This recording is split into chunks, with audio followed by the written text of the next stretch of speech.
Vamos a hablar un poco del tema 11. A mí me tocó el novohispano, pero también está el tema del barroco y el neoclásico.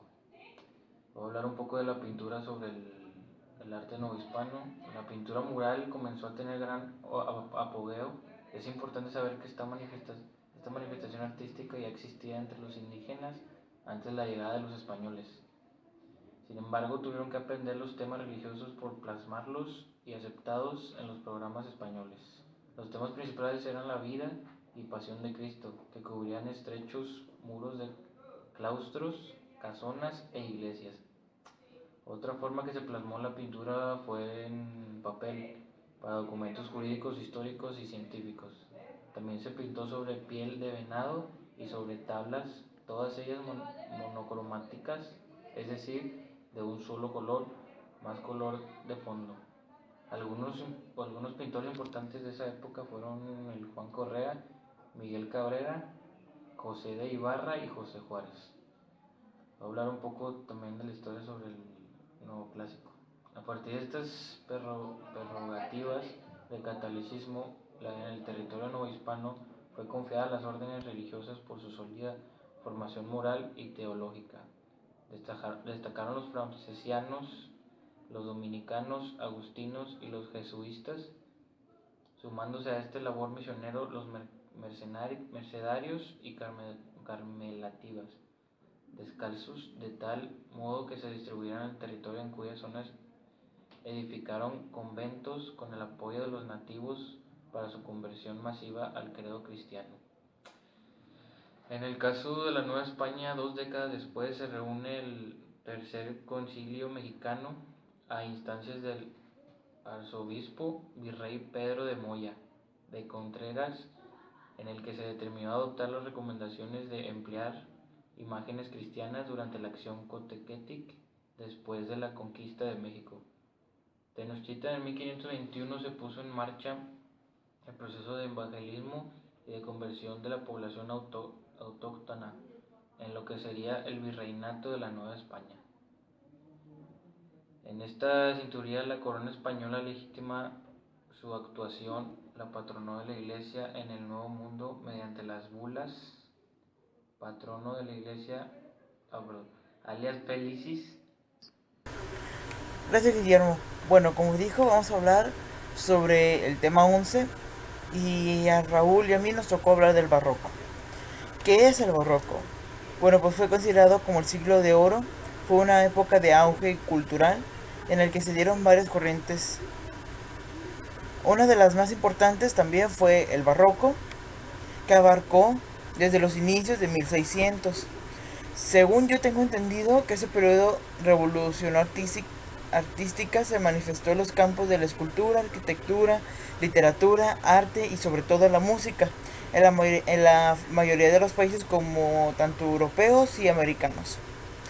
En esa época surgió un artista muy famoso que fue Diego de Velázquez.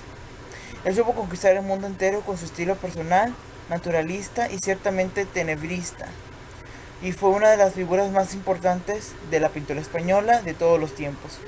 Vamos contigo, Raúl. Gracias, Antonio. Bueno, yo te explicaré sobre un poco del arte barroco. El arte barroco es un movimiento de forma y libre expresión, a lo contrario de lo clásico, por tener falta de orden. En este movimiento surgió en Italia y posteriormente se difundió a toda Europa, caracterizándose por su gran desarrollo técnico y complejidad de sus obras. Dentro del tema de la arquitectura, Dentro del tema de la arquitectura tiene ciertas características.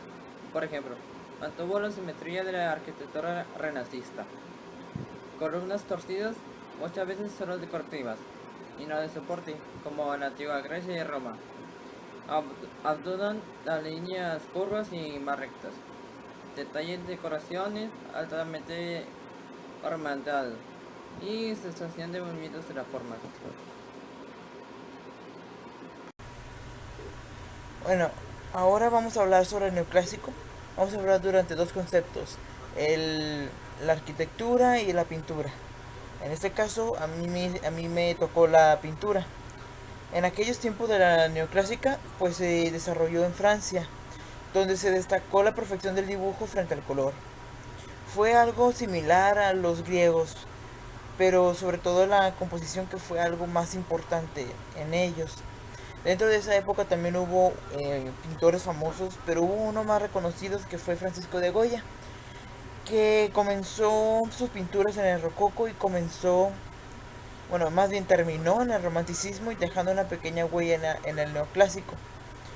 Dentro de él hubo pinturas reconocidas como los fusilamientos del 3 de mayo, la reina María Luisa de Tortillo y entre otros, pero la más reconocida de él fue la maja desnuda y la maja vestida. Vamos contigo, Tamara. Gracias, Ulises. Ahora hablaremos de la arquitectura. La esencia de la arquitectura griega. Esta se basa en medidas métricas. Los franceses adoptaron algunas de estas medidas para poder construir monumentos majestuosos. En la arquitectura neoclásica se responde a dos necesidades heredadas por la Revolución: la revaloración de la historia y la ruptura del tradicionalismo.